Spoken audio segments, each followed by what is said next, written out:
Okay, good afternoon, ladies and gentlemen at different centers. We are now going to start the afternoon session, and in this session we will be discussing about National Skill Qualification Framework. So first of all, we'll discuss about the key elements of National Skill Qualification Framework.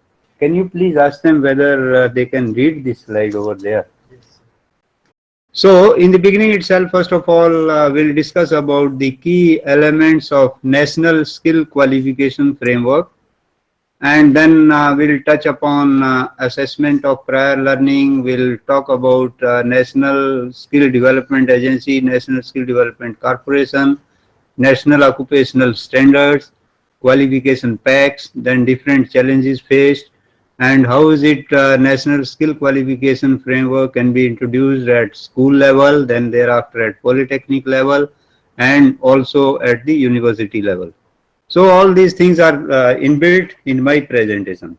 So let's get going with the key elements of National Skill Qualification Framework.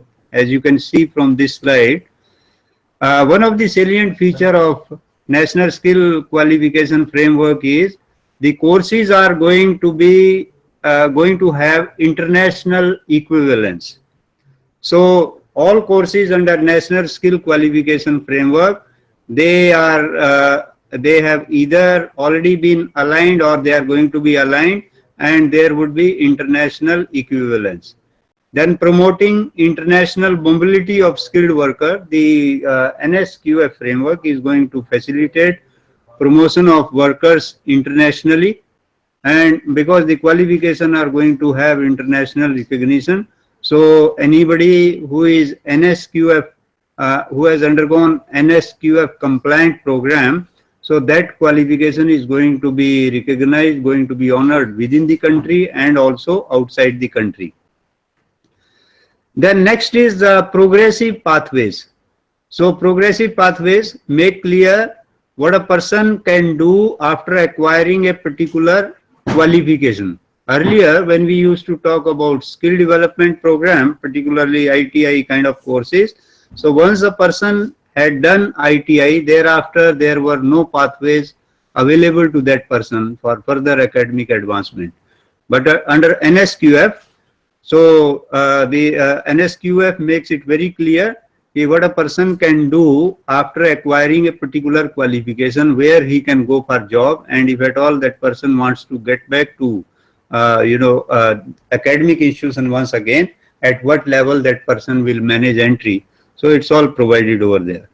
Then recognition of prior learning is the third element of NSQF, and recognition of prior learning, as you know, in our country we have only approximately 5% people who are vocationally qualified, and there are large number of people who are good in certain skill. You talk of carpentry, you talk of welding, you talk of denting, painting, fitter, or any be it hospitality industry, you talk of any trade. There are large number of people, they are practicing skill, but these people, they do not have any qualification, formal qualification as such. So with a view to recognize the learning of the individual which has taken place informally, or maybe by way of working on different jobs, so there's a provision of recognizing the prior learning, and it's nothing but formalizing the skill already informally learnt by the person and issuing them qualification corresponding to the knowledge and skill which these person possess. Next is multiple entry and exit. The beauty of NSQF is it provides for multiple entry, means one can enter at any stage and one can exit at any stage. So one can there's a easy entry and easy exit, and there's no limitation with regard to how many times the person can really enter into the education system.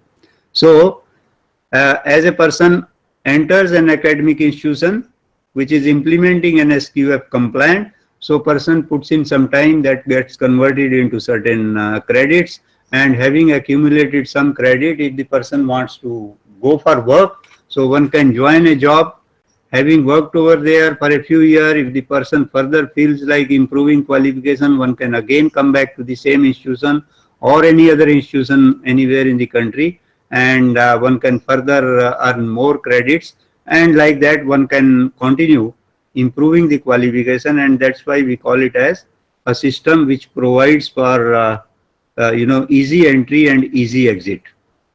Then all courses under NSQF, they are outcome based. So we follow basically the outcome based approach, wherein basically we are aiming at developing competencies within the individual. So it's a competency based model. Now let's try to compare the conventional skill development system and now NSQF aligned training in India. How does the conventional system look like, and how does the present NSQF aligned system look like?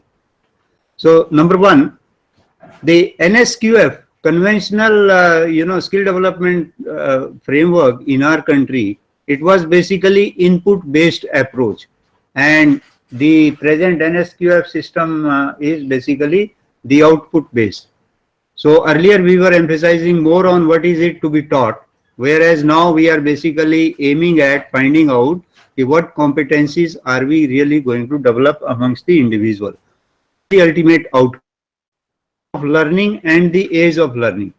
So duration, program duration and the age of the learner were two important aspects, but now its focus is on developing competency and promoting the culture of lifelong learning. So under NSQF, the emphasis is on lifelong learning. Earlier we didn't have any clear pathways, whereas under NSQF, horizontal and vertical progression is possible. So earlier it was not possible. Once a person had acquired ITI qualification, then there were no avenues for improving the qualification, or even you talk of vertical or horizontally, there were no other avenues available to that person. Fourth, negative perception associated with vocational education and learning. The conventional vocational education system suffers from this negative perception, and people have very poor image of conventional vocational education system. But now we have a kind of vocational education system wherein it can be equated with the certificate level qualification, diploma level, graduate level, postgraduate level, and even there are certain levels which are almost equal to PhD in that given discipline. So quality assurance and formal certification in vocational education is possible now. Then earlier, lack of certification of skill acquired through experiential prior learning. So under conventional system, if a person had learned certain skills informally, here this is nothing but recognition of prior learning. Earlier framework or system in the country didn't have any provision of assessment of prior learning, whereas now we have this recognition and assessment of prior learning, which is nothing but recognizing the skill which are already possessed by the youth of the country. Then under the earlier system, absence of international recognition of qualification. Whatever qualification our youth was acquiring within the country as and when they were going abroad. So having gone abroad, they used to realize the importance, and many a time their qualifications, they were not recognized, and having gone over there, they were required to undergo very costly education and training program. So under the national framework, as I discussed in the morning, a lot of things have happened during past few years, and way back in 2014, some 3 years ago, Government of India had established an independent ministry called Ministry of Skill Development and Entrepreneurship. Under that ministry, we have a National Skill Development Fund. So all activities pertaining to skill development, they are supposed to be funded by the National Skill Development Fund. And there's fairly a good institutional framework now. We have National Skill Development Agency, which is basically the apex body at the national level, and all policies and policy framework for skill development is basically to be evolved by National Skill Development Agency. Then we have National Skill Development Corporation. NSDC is basically an organization which has been created to support skill training, and it's in public-private partnership mode. So there's some funding which has been invested, which is supposed to be invested by the private sector, and then there are some funds available which have been provided by the government of India, and most of the skill initiative in the country, they are being funded by the National Skill Development Corporation. Then earlier we used to have this Directorate General of Employment and Training, and DGET, Directorate General of Employment and Training. It used to be an important constituent of Ministry of Labor. Now, ever since we have this new ministry created, so Directorate General of Employment and Training, that has been renamed, and the word employment is deleted now. It's only Directorate General of Training, and it has been transferred from Ministry of Labor and Employment to the Ministry of Skill Development now. Then also at the national level, we have NIESBUD, that stands for National Institute for Entrepreneurship and Small Business Development. And also there are a few Indian Institute of Entrepreneurship, IIEs. We have one at Ahmedabad, Indian Institute of Entrepreneurship Development. There's a similar institute at Guwahati, and maybe there are some institutions at different places. Okay, so this is the institutional framework which exists at the national level. Now, recognition of prior learning, I would like to come to it once again. As I told you, there are millions and millions of youth in India who are fairly skilled, and there could these three are just suggestive trades. Like you can talk about mason, weaver, welder, carpenter, fitter. Then in auto repairing, you have maybe there are denting and painting mechanic, there are refrigeration and air conditioning people. Then there are people who repair carburetor. So there are hundreds of different type of trades. So such like people, they do not have any paper qualification. Maybe somebody is totally illiterate, or somebody dropped out from a primary school or from a middle school or high school, and then picked up some skill informally or by way of getting associated with family profession, father's profession, or sometimes people even pick up skill by way of watching TV or as a result of hobby. So many a time you find people picking up skill, but in absence of any recognition, so they don't earn any qualification as such. So under recognition of prior learning, there is a provision under NSQF.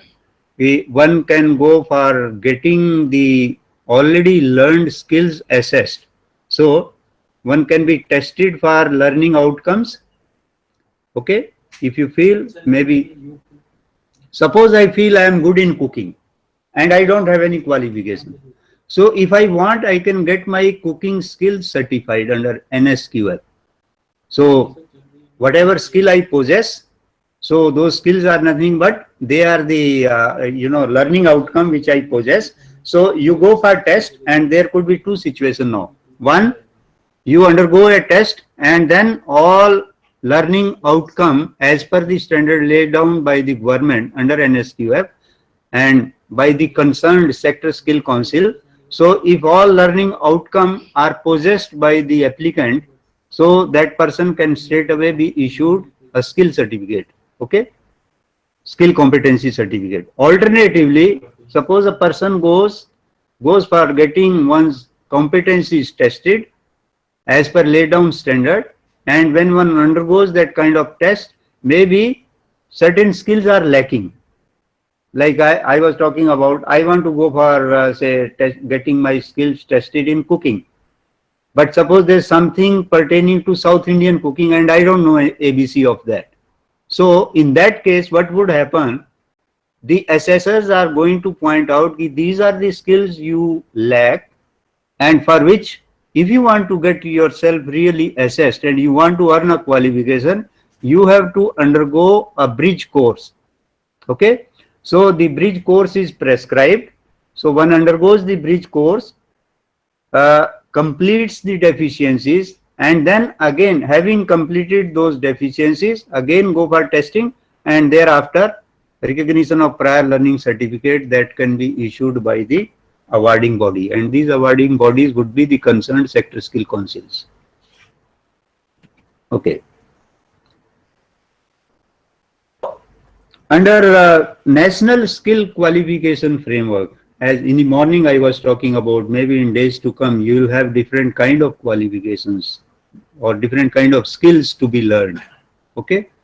So whatever skills we are imparting under NSQF, first of all those skills in the form of certificates or qualifications, they may not be available at present. So with a view to get a skill converted into qualification, so one has to basically start with, one has to ultimately get a qualification approved, and within National Skill Development Agency there is a particular section, and there is a committee at the national level which is known as National Skill Qualification Committee. So there is a National Skill Qualification Committee within NSDA, and here the procedure of getting a new qualification approved, so that procedure is told here. Just like suppose we are in Chandigarh, and near to Chandigarh some 70 kilometers we have Patiala, and Patiala is famous for Patialavi Jutti, right? So if that particular profession has to be converted into a skill, so how do we go about converting this skill into a qualification which is recognized within the country and outside? So that framework is given here. So first step in this thing, how do we go about filling up the qualification formalities with regard to getting a qualification approved? So that's what is described here. Acquire the qualification template for qualification file templates and qualification file guideline document. This guideline document may be available from NSDA's website. Okay. 2. Identify all items that need to be collected in preparation of the qualification file. Lot of details are going to be required. So once you get those templates, once you go through that, then you got to collect all that required information. Then refer to the qualification file guideline document for step-by-step approach to filling up the qualification files. So whatever qualification you want to get approved, so third condition, you fulfill that third condition, and then reach out to NDA for any troubleshooting support. So you being new to this system, you may not be feeling fully comfortable with regard to filling up the completing the formalities, converting a skill into a qualification. So as and when you get into such like problem, so refer back to NSDA for troubleshooting. They will help you. And I have seen this thing, NSDA people, as and when their services are commissioned by any state government, any agency, they are prepared to come without any TADA, without charging any fee. So they do help the organizations, and because they are in the business of promoting national skill qualification framework, that's what they exist for. So they would definitely respond favorably. 5th, working group nodal institution to review the submitted qualification file as per standard guidelines and in consultation with NDA. So there's a working group for approving the qualification. So in consultation with NDA, they will work on it and take further action on that. 6, once that is done, then core committee at the state to approve qualification and send it to NDA. First of all, at the state level, in whichever state you want to get that qualification approved for. So having done that work, then you refer it to NSDA, and then once it reaches to NSDA, then the qualification file is tabled to National Skill Qualification Committee, which I told you it exists in NSDA. Okay. And then National Skill Qualification Committee approves the qualification. Once it is approved, then it is uploading approved qualification on National Qualification Register. So National Qualification Register is also being maintained by NSDA now. So this is the procedure of filing for a qualification, new qualification. Okay. What is NSQF? So NSQF, National Skill Qualification Framework, it's basically a quality assurance framework for skill training. Earlier we didn't have this framework, but now we have this quality assurance framework for skill training, and it is nationally integrated education and competency based skill framework. Nationally integrated education and competency based skill framework. So it's going to be operative all over the country, and it's going to be linked with the education system, be it at school level or college level or university level, and it's all going to be competency based. Then it organizes qualifications according to a series of level of knowledge, skills and attitude at 10 level. So level 1 is basically the lowest level, and level 10 the highest level. And in terms of academic qualification, there's certain equivalence. So as we advance in this session, I'll let you know what do these levels really mean. But for the time being, so when we talk about NSQF level, so level 1 is the lowest level of skill under NSQF framework, and level 10 is the highest level of skill under NSQF, and which could be equated with postgraduate qualification or even PhD for that matter. Okay. Now, these NSQF levels, how the NSQF levels are assigned. So basically, there are a particular skill, at what level that skill exists. So that is what we are now going to talk about, how NSQF levels are assigned. Suppose we talk about a denter. So whether denter is a level 1 job or level 2 job or level 3, or we talk of a manager in a restaurant. So where does that job lie? At what level it need to be equated? Or we talk of a machinist or a driver.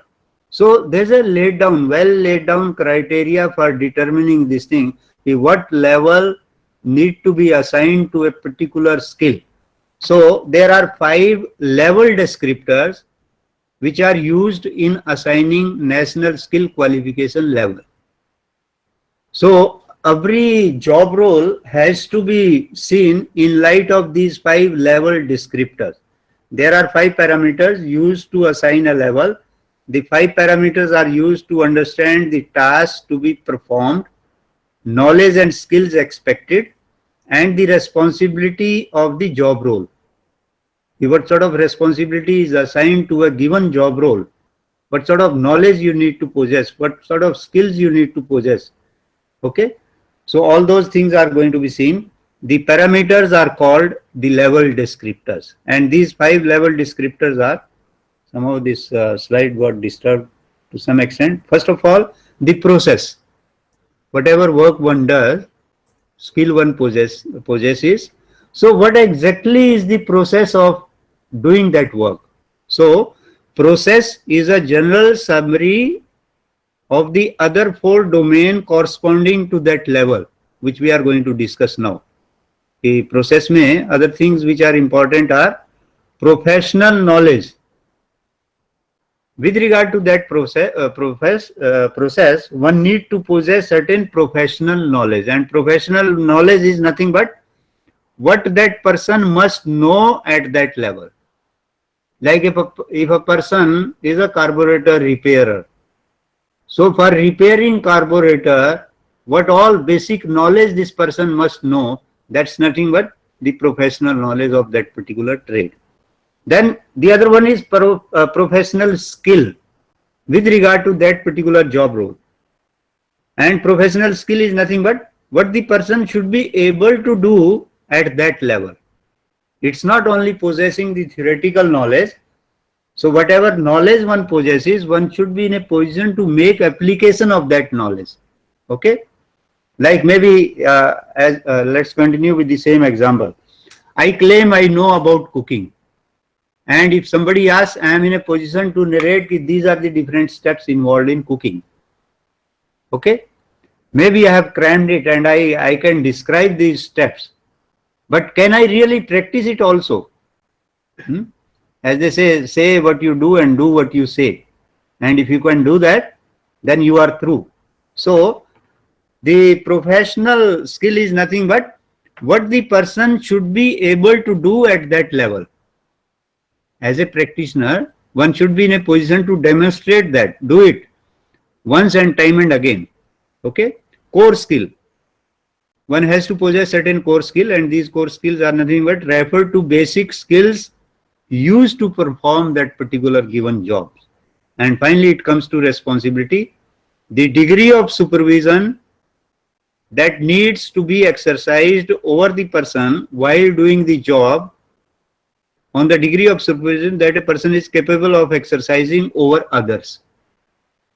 या तो ये है कि you are performing some job, what sort of degree of supervision you need, or maybe others are performing the job and you as a supervisor, you are supervising them and then trying to supervise how good the others are doing. Okay, so these are nothing but 5 level descriptor. Now as and when we come to know about any skill, so we got to measure that skill at this given level. So how does one really comes up to these 5 components in terms of the theoretical knowledge, process, professional skill, and then professional knowledge, core skills, and responsibility. So a level is nothing but combination of all these 5. Okay, so here are 2 examples of level descriptors, and I have taken example of level 1 and level 3. I have not taken example of all the 10 level, so it will further clarify. When we talk of a person of level 1, so in terms of process required, what do we expect from that person? He prepares person to carry out process that are repetitive on regular basis, require no previous practice. It is the simplest, lowest level of skill. This person can keep on doing that job, even this thing, it doesn't, it's a kind of job which doesn't require any previous practice. Okay, professional knowledge, familiar with common trade terminology. If it is cooking, common terminology involved in cooking. If it is maybe vehicle repair, common terminology pertaining to repair of vehicle. So familiar with common trade terminology, then instructional words, meaning and understanding. And in terms of professional skill, routine and repetitive tasks, safety and security measures. So one should be in a position to undertake routine and repetitive tasks. And whatever be the safety precaution with regard to that, those safety precautions also need to be taken. Core skills are writing, addition, subtraction, then personal financing, familiarity with social and religious diversity, hygiene and endeavor. So these are the core skills. And when it comes to responsibility at level 1, because level 1 is the lowest level of skill, no responsibility. We are talking of a person who does not take any responsibility at all. He or she always works under continuous instruction and core supervision. Now we are talking of a person who cannot be left independent, and because we are talking of the lowest level of skill, that is level 1, at this level, so this person need to be supervised on continuous basis. Now let's have a look at the level 3. Level 3, in terms of process required, person may carry out a job which may require limited range of activity, routine and predictable. There could be some routine activity, there could be some predictable activities. Then in terms of professional knowledge, basic facts, process and principles applied in trade of employment, whatever be that trade, with regard to that basic principle, one should know and one should be able to make use of that.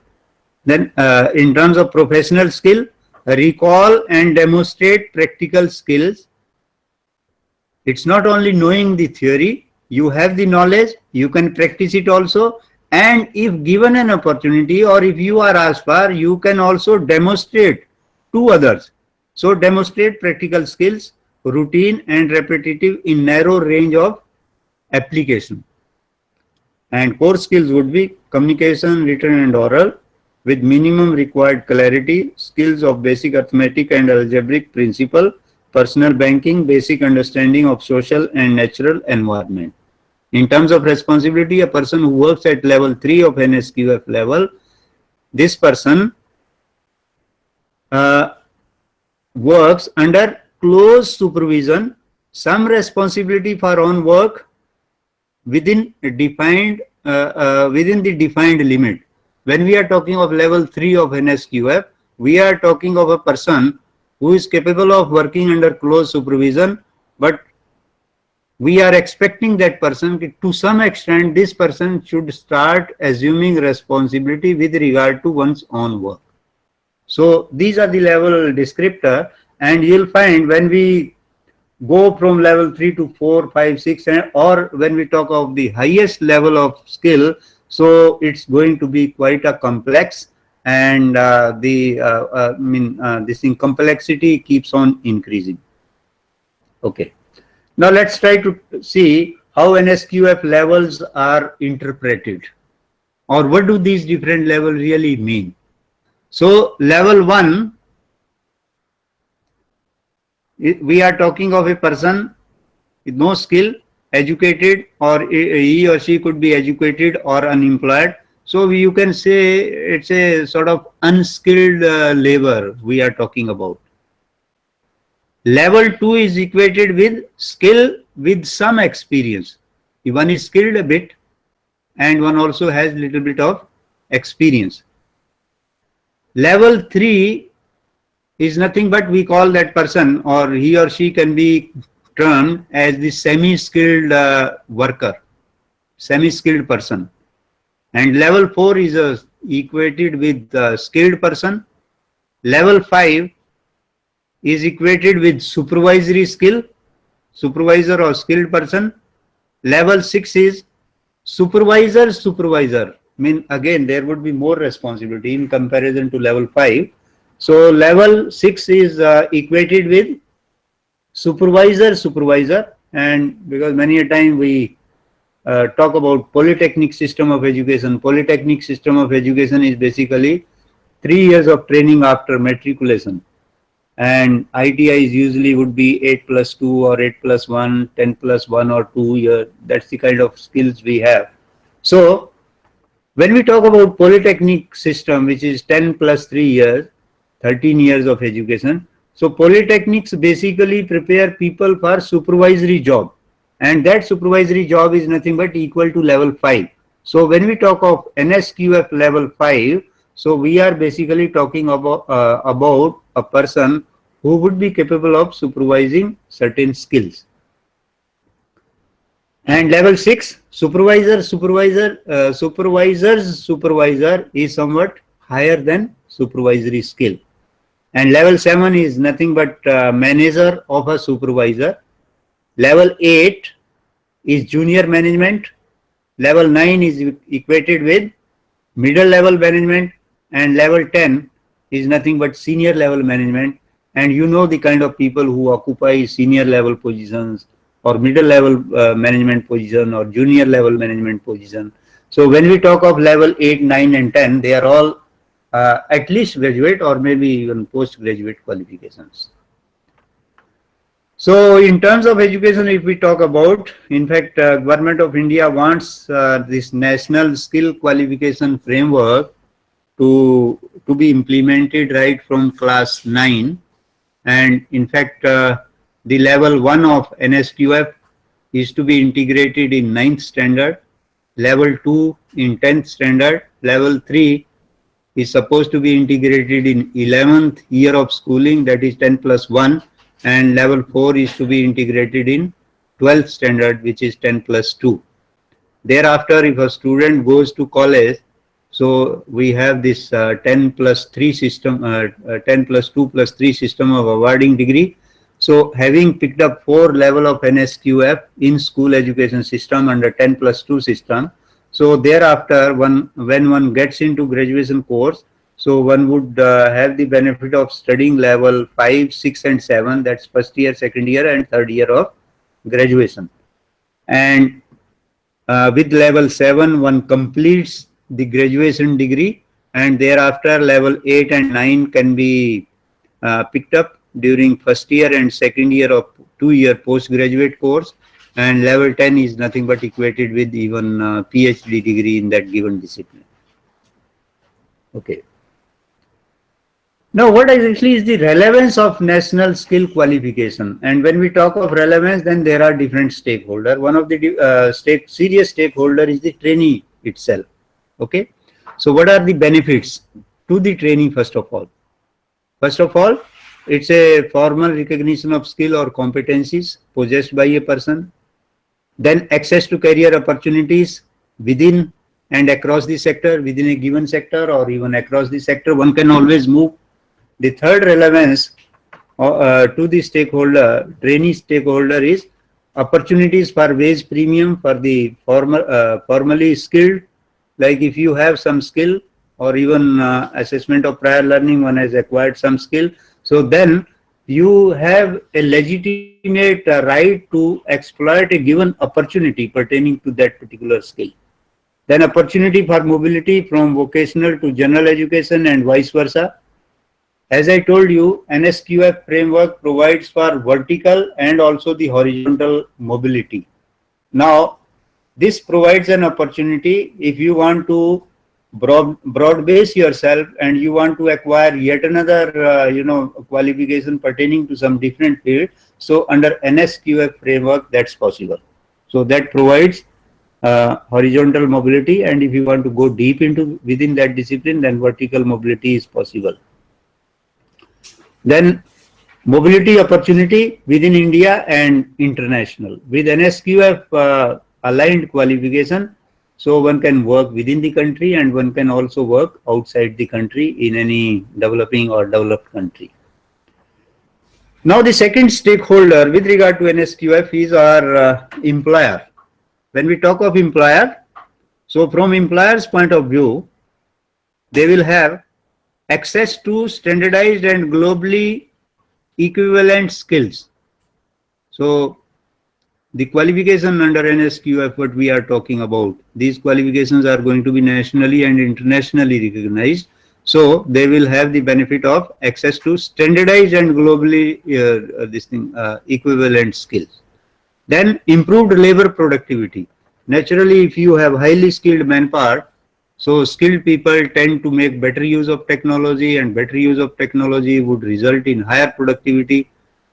This is what I was talking in the morning also. So people who are technology savvy, so maybe it's quite possible one person, one highly technically savvy person may replace 2 or 3 persons. So that way, the individual productivity of the individual will improve, and overall organizational productivity would then automatically improve. Reduced investment for an on-the-job training, especially of new recruits. Right now what happens is, so employers would pick up freshers from maybe polytechnics or engineering college, management institutions, and what happens is having picked them up, then they give them on-the-job training. So if you go for NSQF trained people under NSQF framework, so these people, because the qualification packs and national occupational standard, they have been suggested, they have been worked out by concerned sector skill councils.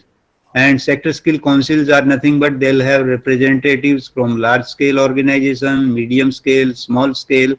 So they are nothing but representatives of different employers, and they have prepared the courses as per the requirement of industry, as per requirement of employer. So hence there won't be any much requirement of on-the-job training. Of course, some orientation training is always needed. Then the third stakeholders are training partners. Training partners, and fourth one is of course government. With regard to training partners, alignment with the industry requirement, all the courses which the people, youth of the country would have undergone. So those courses are already aligned to the industry requirement. Greater credibility of the institute to target potential trainees. So maybe employer can go to a particular institute with some certain level of confidence. Okay, I am going to a particular institute, and that institute prepares fairly good stuff. So people are, maybe they are fully trained in different skills, the kind of skill sets required. Then essential for access to government funding, all training educational program. In fact, there was a Gazette notification in 2013 with regard to National Skill Qualification Framework, and that Gazette notification was issued on 27th of December 2013, wherein it was clearly mentioned that the government is going to provide 3 years moratorium, and after 3 years all skill development courses which are expecting some government funding, they must necessarily come under NSQF compliant courses, and if they do not offer NSQF compliant courses after 27 December 2016, they will not get any funding from the government. So it was Gazette notified in 2013 itself. Then from government of India's point of view, improved labor productivity. Labor productivity is going to improve. Equity and equality in access to job. Equity means anybody, all are eligible, anybody can go for it. And equity and equality in access to the job. So having acquired these qualifications, one can try for that concerned job. So all people, they have equal opportunity of getting the job. Then standardization of qualification across sectors, outcome-based approach towards skilling of different job roles, improved return on skilling related expenditure.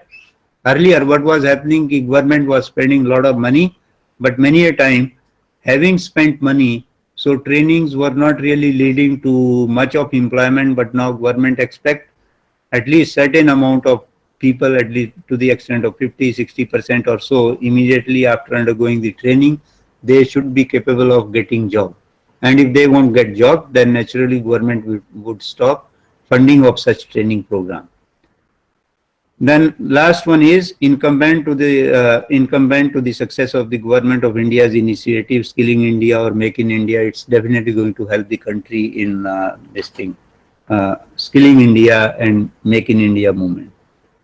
So these were some of the aspects with regard to framework. I have prepared my presentation in two parts. So this was basically the basic framework, and now we'll come to the other one. So here I would first of all like to touch upon the Indian employment scenario. Okay. We all may be aware of this thing. 55% workforce in India is engaged in agriculture sector, and agriculture till recently used to be the most, a sector which used to employ maximum number of people. It's only now, particularly after 2010-12 or so, the wage employment in agriculture sector is getting saturated, and rather than generating more jobs, now people have started opting out of agriculture sector.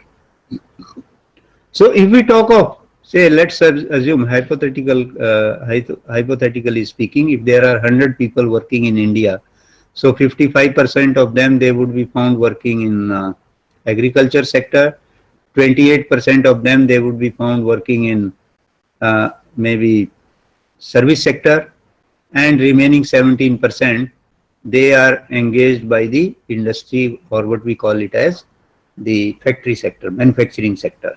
Okay. And Indian economy is divided in three parts, what we call it as, there are basically three contributors to the GDP in India: primary sector, secondary sector, and the tertiary sector. Primary sector is nothing but agriculture and allied. Tertiary sector is nothing but secondary sector. Secondary sector is manufacturing and tertiary sector is your service sector. So let's look to their contribution. Contribution of agriculture sector, which is nothing but the primary sector. So contribution of agriculture sector, service sector and manufacturing sector. In India, GDP is agriculture contributes 14%. Service sector contributes close to 60%. And the manufacturing sector contributes roughly around 28%. But you got to associate meaning to it. Like when we talk of 14% contribution by the agriculture sector, so there 55% of the Indian workforce is behind that. Okay. So divide 14 by 55. So it's close to 0.25.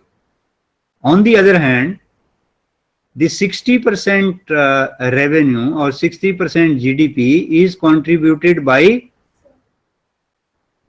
how many? 28%. So divide 60 by 28%. So it's more than 2 point, it will work out to 2 point something. Okay, more than 2. And when we say 17% people working in manufacturing sector, they contribute 26%. So you divide 26 by 17, it is little more than 1.5. So we can say in simple terms, the productivity, like when you talk about relative productivity, if the relative, in terms of relative this thing, the productivity of person who is working in farm sector is 0.25. The productivity of a person who is working in service sector exceeds 2. And the productivity of a person who works in manufacturing sector is little more than 1.5 or 1.5 or 1.6 or 7, whatever it works out to.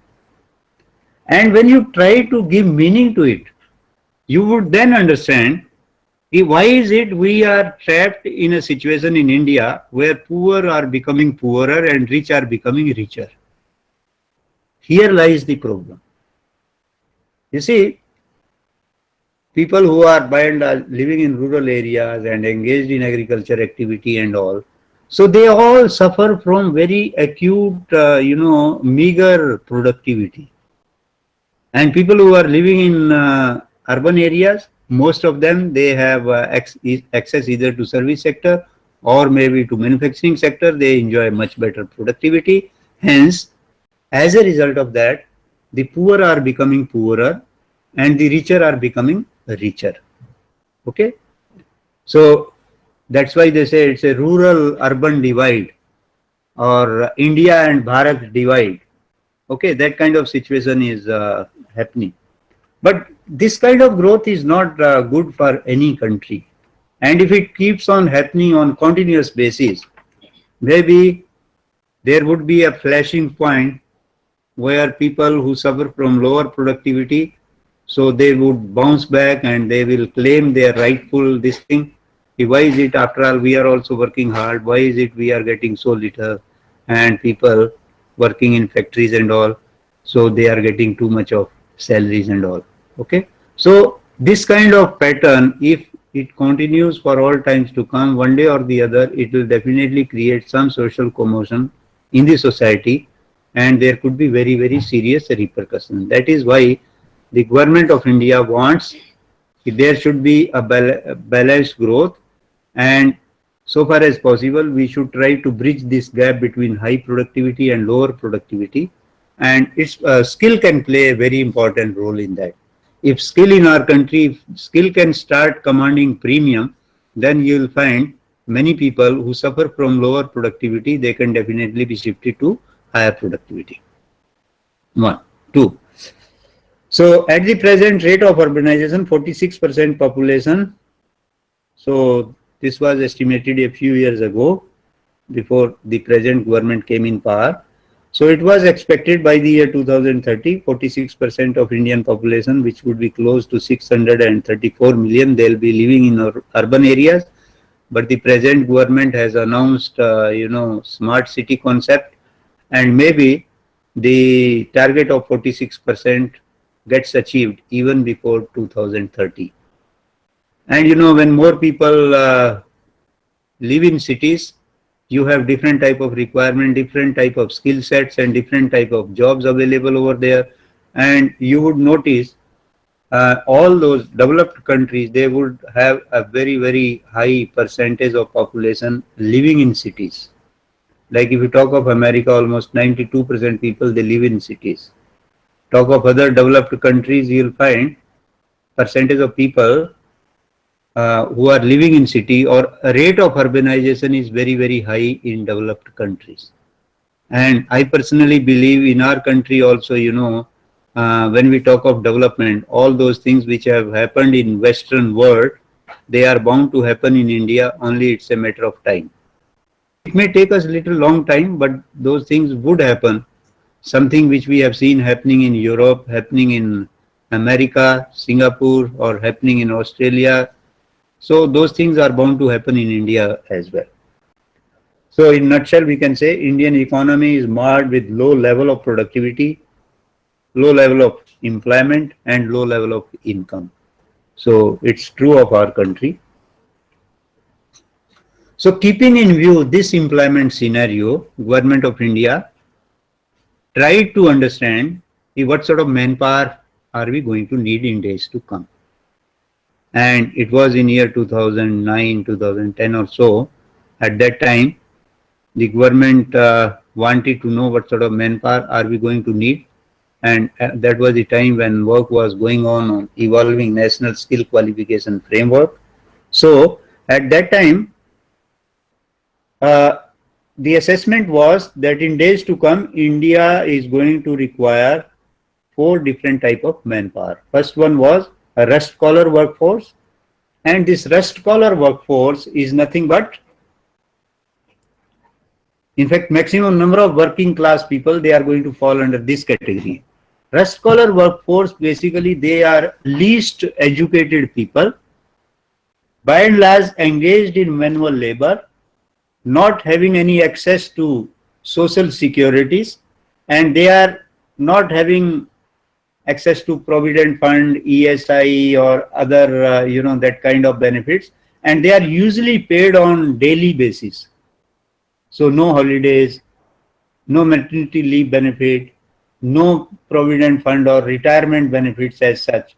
So these people usually they'll be found working in agriculture sector, or maybe horticulture sector, or breaking of stones, or for construction of roads and all. That's the kind of labor I am talking about, and they are called as rust collar workforce. Maximum number of people in India are going to be needed under this category. The second one is your blue collar workforce. And the concept of blue collar, like earlier we used to talk of blue collar and white collar workforce. So the concept of blue collar workforce has not changed much. So blue collar workers are basically, जैसे कहते हैं ना कि factory workers, okay? So they are the kind of worker who have somewhat regulated wages. They have access to some social security measures, okay? Maybe provident fund, etc., medical benefit, some insurance, access to insurance and all. So blue collar workforce, and they are usually paid either on weekly basis or on monthly basis, right? They'll have some retirement benefits. So some provision of even getting leave and all. So they have access to some of such like privileges. And the blue collar workforce is the second category of people which we need in our country. The third one is, this is a new category which has been introduced, grey collar workforce.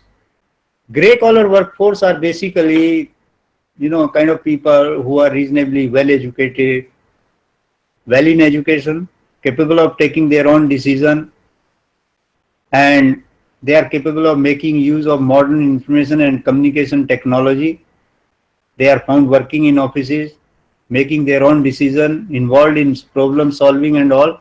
So in nutshell, you can call this category as the knowledge workers. So knowledge worker concept is now, and India is going to need large number of knowledge workers. Then the fourth category of workforce is your white workforce, and the concept of white collar workforce remains the same conventional concept.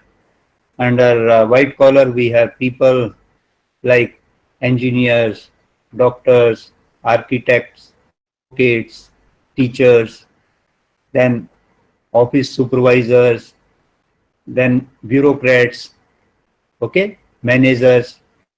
So all these people, and I suppose there's no dearth of white collar workforce in India. Economists, planners, all these people, they'll fall under the category of white collar workforce.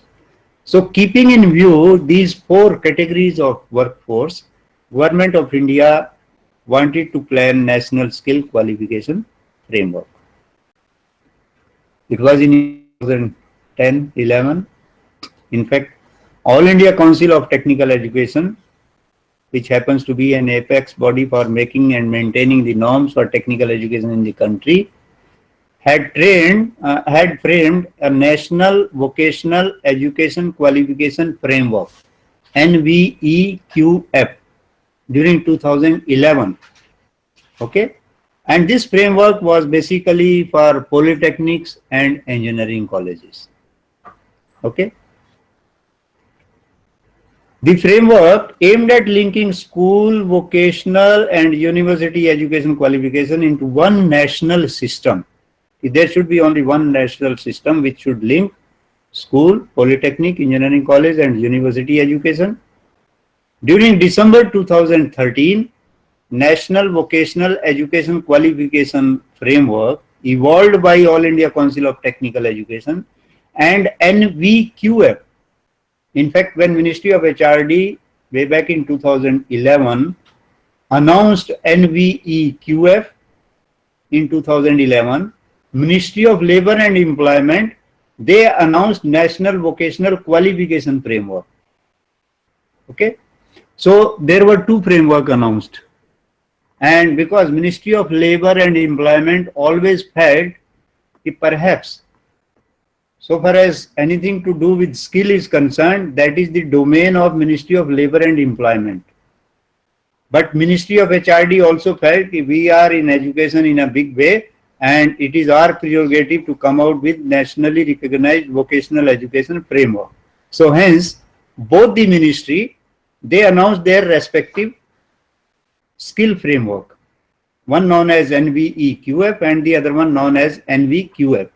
So it was in 2013, the NVEQF and NVQF evolved by Ministry of Labour and Employment. They were merged together, and that's how on 27th of December 2013, having merged these two frameworks, Government of India then announced National Skill Qualification Framework. Okay. Features of this National Skill Framework are across sectors and across the country skill development program. We have already talked about these, some of these. Then short duration, whatever be the program under NSQF, they are going to be short duration, focused and modular program. Placement assistance is expected from the organizers of the program. Delivery of the program is supposed to take place in local language. The program could be full day, half day, weekend. In fact, the beauty of NSQF is that ultimately emphasis is on outcome, not on this thing कि कितना समय लगा है उसमें. Time is not important, age is not important. Ultimately, the end output is important. कि what is it you have learned? In how many days you have learned? So it's not talking much about that. Recognition of prior learning I have already discussed with you. Building pathways for international recognition, that also we have talked about. Under NSQF, training could be delivered through a network of centers that could include technical and non-technical schools and colleges, industry centers, training organizations and service providers. In addition, the practical training for practical training, laboratories of industries could be used as training sites for skill enhancement wherever required. Okay, so for practical training, laboratories and industry, they need to come forward. Assessment, with regard to assessment, so under NSQF, training and assessment, they stand de-linked. Earlier what used to happen, you organize a training program and you acquire fund, you plan a program, you execute that curriculum. Having executed curriculum, you evaluate, and then having evaluated, then you used to issue certificates.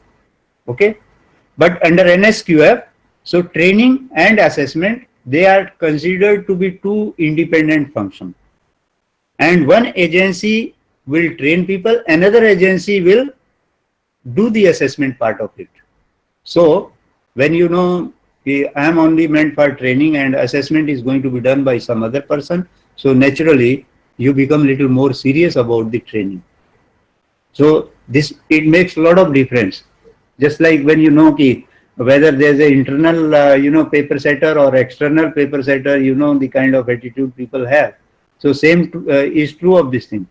So if you know your work is only to impart training and assessment is to be done by third party, so you become very serious about, you start taking training seriously. Then assessment is to be done by people who are expert in competency based assessment. It's not like anybody can check the papers, anybody can this thing, evaluate the performance of the training.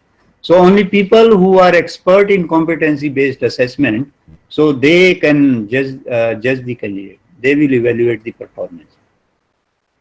Before evolving the National Skill Qualification Framework, Vocational Education and Training System of Australia, New Zealand, Sri Lanka and United Kingdom. So vocational training framework of these four countries, they were studied in detail. As about UK, I would like to tell you, in UK they have 3 levels of skill. So, and they have this credit system. 1 credit is considered to be equal to 10 hours of classroom learning experience. So 10 hours of teaching, that is equated with 1 credit. So you earn 1 to 12 credit. So you are issued an award. You earn 13 to 36 credit. A certificate in a particular skill is issued to the person. And if one earns 37 or more than 37 credits, so the person becomes eligible to get a diploma. Okay. So this is how their skill development system works. Credit is nothing but, suppose you are teaching, suppose you are teaching English. Okay. And assuming that 200 days you are teaching English, maybe 2 days or 3 days a week basis, 40 minutes period. So if there are 3 periods in a week, okay, so the total teaching is 2 hours in 1 week, and there are how many, 26 week? नहीं, वो तो हमने देखा कि out of this thing 50 out of 365 days, school system works hardly 200 days. Okay, so 2 hours a week, and let us assume out of 52 week, 40 week you are teaching. So 40 into 2, you are teaching subject of English for 80 hours in a year. Okay. Now, as per UK system, if you want to convert this learning experience into credit, so it would be equal to 8 credits. 80 hours divided by 10 hours. So your English subject is of 8 credit. Similarly, you will have economics, you will have so many other subjects. Okay. So it's basically relationship between how many hours you are teaching, what weightage are you giving to a subject in a week, and then over a year or semester. So if it is semester system, maybe you'll have English as a 4 credit subject. If it is annual system, it will be 8 credit subject. But in India, in Indian system, as per UGC norm, 15 hours of teaching is equated with 1 credit. Suppose you are teaching, say, physics. So 15 hours of teaching of physics is equal to 1 credit, and in 1 week, उसमें क्या है कि suppose you are engaging 15 hours for teaching theory, and 30 hours for conducting practicals. So equal to double the amount of theory, that period would be counted equal to 1 credit. 30 hours of practical equal to 1 credit and 15 hours of theory equal to 1 credit. So 30 hours of practical and 15 hours of teaching would be a course equal to 2 credits. Is it clear? Okay. So in UK they work on credit system, and even in our country also. So we work on credit system, and a graduate course would be somewhere around 150 credits or so. Okay. Engineering degree course would be somewhere 180 to maybe around 180 to 200 credits if one has earned. So one is awarded a graduate degree program. That's how the credit system works. Okay. Now, I want to share with you how the NSQF is to be integrated in the school education system.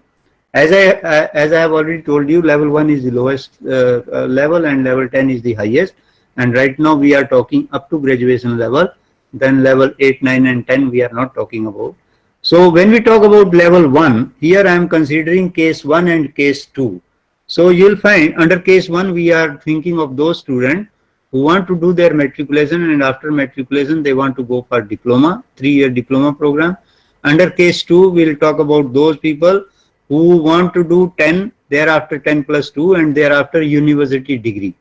So under NSQF framework, how they are going to move from lower level to higher level, that's what I want to make clear.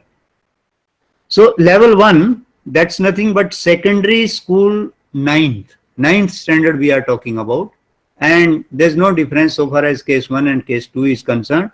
So you complete 9, integrate level 1 there, and certificate can be issued by the concerned school board. Same thing under case 2. Level 10, secondary school. So second level of skill is inbuilt in 10th standard. So here the fellow appears in exam, and ultimately then the certificate is issued by the state board or CBSE board, ICSE board, etc. Same thing in case of 2. So there is no difference with regard to level 1 and 2. But when we come to level 3, now the student who has passed matriculation now wants to get into a diploma program, but the one who wants to continue 10 plus 2 under case 2 would like to pursue level 3 during 11th standard of schooling.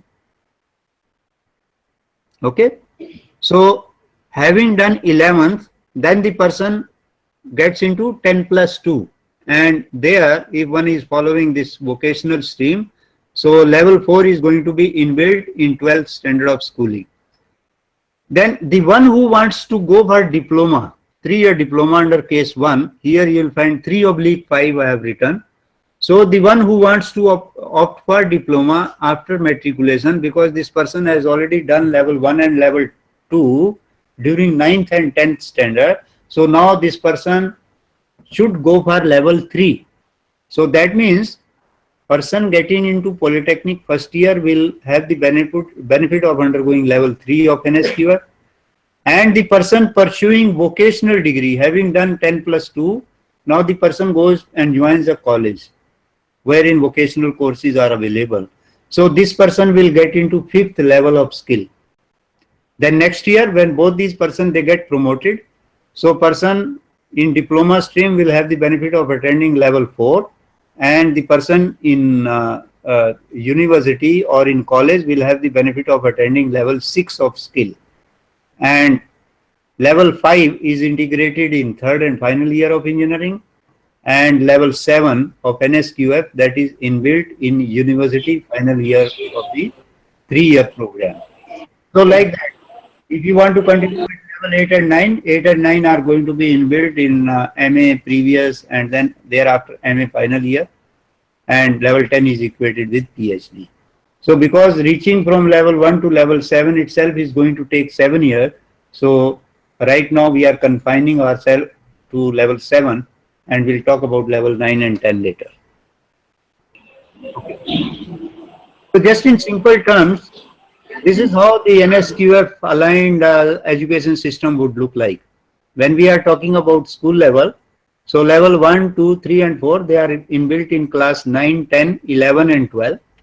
When we talk about polytechnic, some of the polytechnic even offer 2-year advanced diploma. So level 3 inbuilt in polytechnic first year, level 4 in second year, level 5 in third year, and level 5 if there is an advanced diploma in polytechnic and they have vocational courses, so level 6 can be imparted there, and level 7 is imparted during second year of advanced diploma. And alternatively, when we talk about university degree, so level 5, 6 and 7, they are imparted during university degree first year, second year, third year onwards. And level 7, level 8 and 9, they are going to be inbuilt in first year, PG first year and PG second year. So this is how the education system really looks like. Now, architect of NVEQF, now NSQF, that was announced by Government of India way back in 2012. Here, I would just like to deal with you, what are the kind of capabilities and responsibilities we expect from different level of people trained under NSQF. At that time, only RPL level 1 and level 2 were announced. So when we talk of, this thing, equivalence, RPL level 1 is equated with 5th standard, RPL level 2 is equated with 8th standard. Otherwise, they may not even have 5th and 8th qualification as such. So in terms of skill, if these people at RPL level 1 and level 2, if they come up to the expectation of concerned sector skill council, so they can be considered equal to 5th standard and 8th standard respectively. And in terms of responsibilities and capabilities, what do we expect from level 1? Trade related independent decision making, one should be perfect in that. Level 2, trade related independent decision making and demonstrates the work in a given situation. As I told you, okay, I know of cooking. Now, if I know everything about that cooking and I can cook independently, so I am capable of getting level 1 of RPL.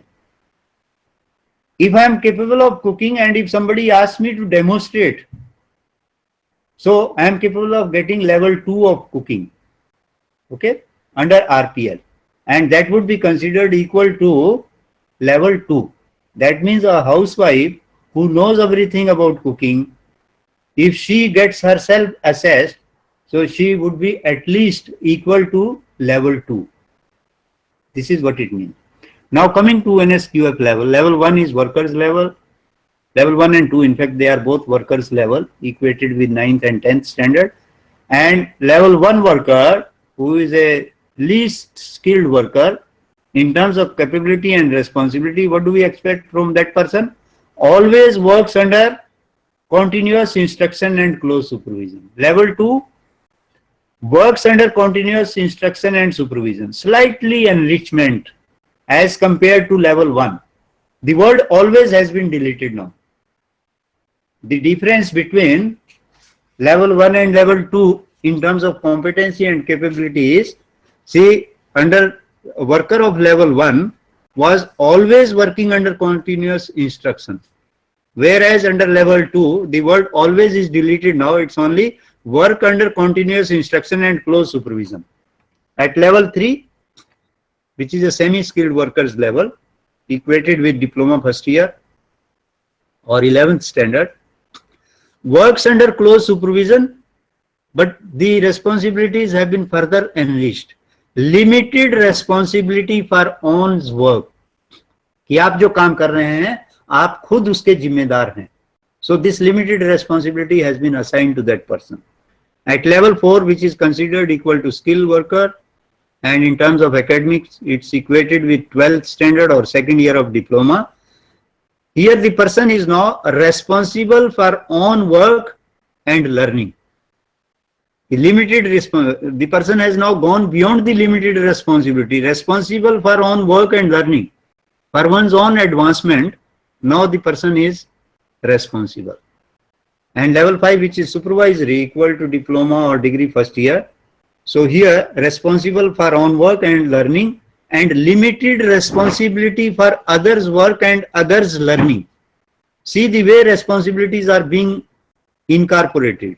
Responsibilities are increasing, and naturally, if one has to perform those responsibilities, one would be required to have more capabilities.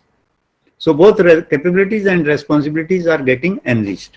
At level 6, which is equal to Polytechnic Advanced Diploma first year or degree, college degree second year, here person is expected to take full responsibility for one's work and learning. Now limited responsibility, from limited responsibility, this person has graduated to taking full responsibility for own and others' work as well, and others' learning as well. Level 7 is equated with graduate. Here one takes full responsibility for output of group and development. Level 8, 9 and 10, which are equal to honors, like we have BA honors, BCom honors, then we have master, then we have doctorate, and honors is equated with the MA first year. So PG diploma first year, no sorry, PG diploma first year or master's first year. Supervision and management of work and capable of coping with unpredictable changes. If at all there are any unpredictable changes taking place in the environment, so person at that level should be capable of managing.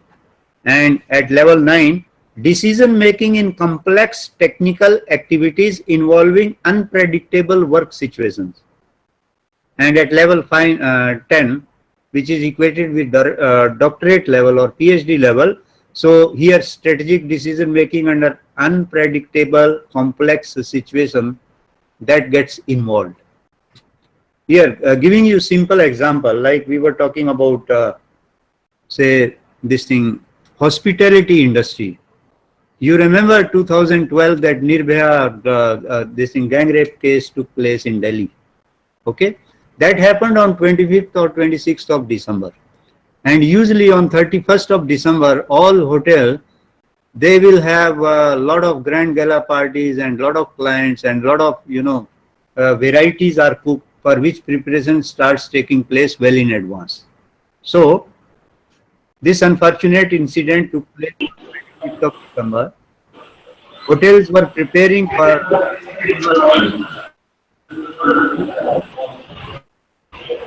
so all hotel industry for New Year's Eve. Then all of a sudden a decision, because of the tense situation prevailing in Delhi, so all hotel industry over there, they took a decision, 2012 there is not going to be any New Year celebration. Now thousands of hotels in Delhi, and they had prepared for that annual day party, engaged singers, cooked a lot of stuff, invited a lot of guests, lot of dancers, singer and all. All of a sudden announcement comes, no celebrations this year. Now the manager, restaurant manager, hotel manager, proprietor, they got to take this highest level of decision. Strategic decision making under unpredictable complex situation.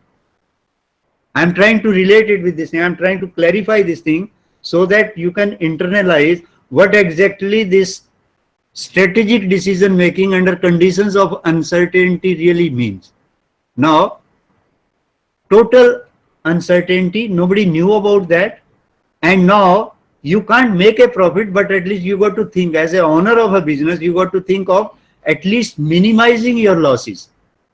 कि मैं profit नहीं कमा सकता तो कम से कम मैं अपना नुकसान कम से कम करूं. Now you got to take strategic decision. How do I minimize my losses now? How do I respond to my clients? How am I going to deal with them? People are going to pour in. So this is the kind of skill which one should be in a position to demonstrate at the highest level of skill, which is level 10. And a person who is capable of demonstrating that kind of skill, I suppose, is a fit case for earning level 10 of skill in hospitality.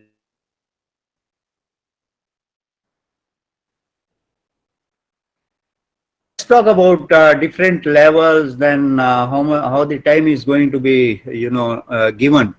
You see, roughly when we talk about university system, college system, and school education system, a student has the benefit of undergoing 1,000 hours of instruction every year, and 1,000 hours is arrived at, maybe you have 200 working days, 5 hours of teaching every day, so roughly 1,000 hours. So you can't teach a student for more than 1,000 hours, plus minus 5%. Okay. Now, if it is that, if we assume 1,000 hours are available, so, and we talk of integrating this vocational skills in education system, and we also know lowest the level of skill, maximum theory and minimum skill, highest the level of skill, maximum skill and the minimum theory. This is the principle of NSQF. So at level 1, when we talk about 9th standard, maybe 200 hours of vocational skill, 800 hours of academics is good enough. Level, in fact, 9 and 10, you will have the same pattern. Similarly, 11th and 12th, you will have the same pattern, same subjects. So at level 1 and 2, 200 hours of theory, practicals, or nothing but vocational skills, and 800 hours of theory. At level 3 and 4, 100 hours of practical training is increased. It is made 300 and 700 hours of academics. At level 5, another 100 hours added to practical or shifted from right to left. Okay. So 400 to 500 hours of vocational, 500 to 600 hours of academics. And at level 6, it is almost 50-50 sort of situation. So little more weightage is given to vocational, and thereafter, after level 7, so if one is following the vocational stream, so total weightage is to be given to the practical and no weightage is to be given to academics. Okay. Okay. Now I would like to share with you what are different specializations available under different sectors. So column 1, we are talking about sector. Column 2, we are talking about specialization within that sector, and ultimately available content. Who is going to teach that content? That's what we are going to talk about. So let's talk about automobile sector. So there are 5 specializations available at present: engine testing, vehicle quality, auto electricals, farm equipment and machinery. And these specializations under NSQF framework can be taught in a school or in a college wherein science stream faculty is available. Science stream faculty will teach only theory part of it, practical will be done by the industry. Entertainment sector, we have 4 specializations approved so far: theater and stagecraft, contemporary western dance, theater studies, acting, and art stream faculty can teach theory part of it, practical to be done at the premises of skill knowledge provider. Information technology, take for example software development is the program available approved by AICTE, and science stream faculty will teach theory, practical to be done in software development company. In communication sector, mobile communication is the specialization available and science stream faculty can teach it. Under economics and finance, there are 5 specializations available: retail, banking, financial planning, financial services and logistics. Commerce stream faculty should teach theory, practical to be done in concerned banking related institution. Under agriculture, again 5 sectors are available: farm machinery and power engineering, greenhouse technology, renewable energy, processing and food engineering, soil and water conservation. Science stream faculty should teach it. Construction, building and technology. So like that, let me not waste much of your time because we have paucity of time. So like that, sector wise, we have all these courses available. Okay. And there may be some, maybe 60 to 70 specialization over a dozen different sectors of Indian economy. They are available and other sectors are working on it. AICTE is working on it. So more specializations under NSQF are going to be available in days to come. Okay. So this part of it I would like to skip. but because you all belong to education system, I would like to take 5 minutes here. Certificate level, how the time is going to be utilized. See, when we talk of level 1, which is the lowest level of skill, and we are talking of school education system. So we all know at school education system, one has to study minimum 2 languages, okay? So 2 languages and 3 other subjects, minimum 5 subjects one has to study. So this is how the distribution of hours is done, assuming that you have roughly 1000 hours plus minus 5%. So 2 languages under this thing, subjects of study, wherein we have roughly around 800 hours of available. So 2 languages at the rate of 140 hours each, and 3 subjects. It could be math, it could be science, social study, okay, at the rate of 180 hours each. So this total will work out to 780 hours. And on the other side, at level 1, we got to teach maybe tool usage, what all tool to be used. And if we are talking about a course pertaining to automobile, so we'll start teaching this person with two-wheeler. One should know everything about two-wheeler at level 1, okay? And 90 hours to be devoted on two-wheeler general vehicle servicing. So 200 hours of vocational training, 780 hours of theoretical training. So with 980 hours, one can complete 9th vocational standard. When it comes to same person at level 2, so the subjects continue, same subject continue, language 1 and language 2, okay, math, social sciences and science, same thing continues. But here we have little more time given now. So earlier at level 1, this fellow was taught about two-wheeler. Now he or she is going to be taught everything about three-wheeler. So three-wheeler, engine petrol, complete engine stripping, diesel, engine reassembly, alter fuel, remounting on vehicle. Okay. Another 100 hours devoted on three-wheeler general vehicle routine maintenance, check services, routine repair, electrical control, etc. So 250 hours over there and 780. So 1030 hours one should be in a position to complete second level of skill and 10th level of education. Then certificate level 3. Now we are talking of a person who is in 10 plus 1, 11th standard of schooling. Now 11th standard of schooling, again, there are going to be 2 languages if we are talking of art stream. So 2 languages and 3 subjects. Okay. So here, now the weightage has been reduced. Earlier at 9th and 10th, we have each language at the rate of 140 hours. Now it is 120 hours. And 3 subjects, rather than devoting 180 hours, now we are devoting 150 hours. And there are large number of subjects. One can pick up any 3 depending upon which stream one is in. So math, physics, chemistry, etc., biology, agriculture, computer.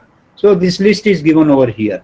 And languages, one can pick up any language out of 28, 29 languages given in AICT's, this thing, on AICT's website. Okay. So when we talk of level 3, now level 1 was taught during 9th, level 2 was taught during 10th, two-wheeler was taught in 9th, three-wheeler taught during 10th. Now 4-wheeler is going to be taught during 11th standard. Okay. And like that, little more advanced input about all these different type of engines, then air conditioning system and all. So that's going to be taught at level 4, but level 4 subject combination remains the same. 2 languages and then other 3 subjects. And the time devoted is the 350 hours goes in practical and 690 hours devoted to 5 subjects.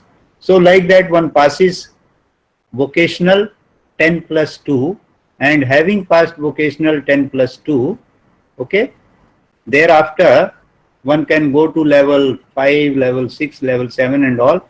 And as you know, as the person advances in level, so weightage keeps on increasing to practicals and it's getting reduced to theoretical part. And also you would notice another thing, at having reached level 5, the one who goes to university vocational course, so there are number of subjects given over here, and out of these subjects, when one is in first year of course, one need to pick up 3 courses at the rate of 180 hours. When one goes to level 6, one need to pick up just 2 courses. One can drop 1 out of 3, drop 1 course, and then devote remaining time on practical. And when it comes to level 7, which is the final year of vocational degree, so one need to study just 1 subject and devote 300 hours on that subject, the remaining 700 hours to be devoted on acquiring practical skills. So this is how the distribution of time is done, and as you advance in higher level of skill, so vocational hours keep on increasing, academic hours keep on coming down. So that's the basic principle. So I think now we come to the role of different bodies. National Skill Development Agency, I have already told you. So they basically take all policy decision. They facilitate setting up of professional certifying bodies. Okay. Sector skill councils, basically they have to evolve national occupational standard qualification packs and align NOS, national occupational standard and qualification packs, to appropriate different level of NSQF. State government has to ensure mobility of students who pass out vocational courses from school. How is it they are going to get into university vocational education? That's what the state government is expected to do. So regulatory bodies, they have to basically evaluate and issue certification to the students, and training providers are expected to ensure alignment of their courses to national skill qualification framework. This possibility under NSQF I would like to skip. This is nothing but how vertical and horizontal mobility takes place. The person without vocational, how can one get into vocational program? Person with vocational program, how can one go to general education and study? So I will just skip this part of it. Possibilities under NSQF. Qualification committee we have already talked about. Accreditation, assessment and certification we have talked about. And there are a few challenges. That's the last part of my presentation. Challenges include, basically, you see we have 40 sector skill council in our India country now. Are these adequate, or do we still need more sector skill council? All sectors are not yet represented by these 40 sector skill council. Well, there's all kind of criticism going about this thing. Second is qualification and national occupational standard not yet worked out for all occupations. As I told you, certain sectors have not been touched upon. So naturally, qualification, sector skill councils do not exist, and qualification packs and national occupational standard also do not exist. That is the second challenge. Third challenge is the complete plan of transition from lowest level, level 1 to the highest level of skill. It's not crystal clear to our educational planners. I have seen some of the universities trying to implement NSQF, and then agitations taking place, and under pressure university deciding to postpone this thing for a year or so. So it's all happening because of this kind of confusion.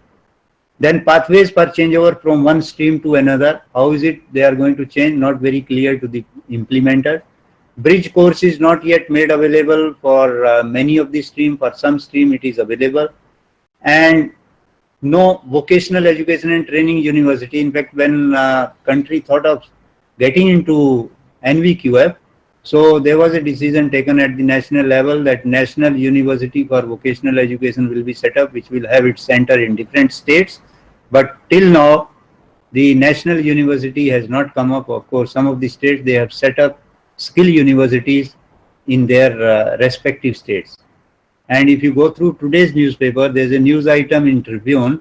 The state of Haryana has already established Haryana Vishwakarma Skill University, and they are going to start VWOC program as per NSQF qualifications. So like that, Rajasthan, Orissa, Gujarat, they have already set up skill universities. AICT yet to identify adequate skill knowledge provider. As I told you in the morning also, there are many who are prepared to impart skill, but there are very few who are prepared to give practical training to the students. and there's a mismatch. Change in recruitment rule is yet to take place. In fact, unless we change our recruitment rules and we start prescribing qualification in terms of NSQF level, so naturally student would also be feeling hesitant in opting for those courses. And lastly, quality assurance agencies have not been set up to accredit the skills and skill knowledge provider. So accreditation, it's always good to have accreditation in place. So these are some of the challenges. And ladies and gentlemen, this is what I thought of covering, thought of discussing with you.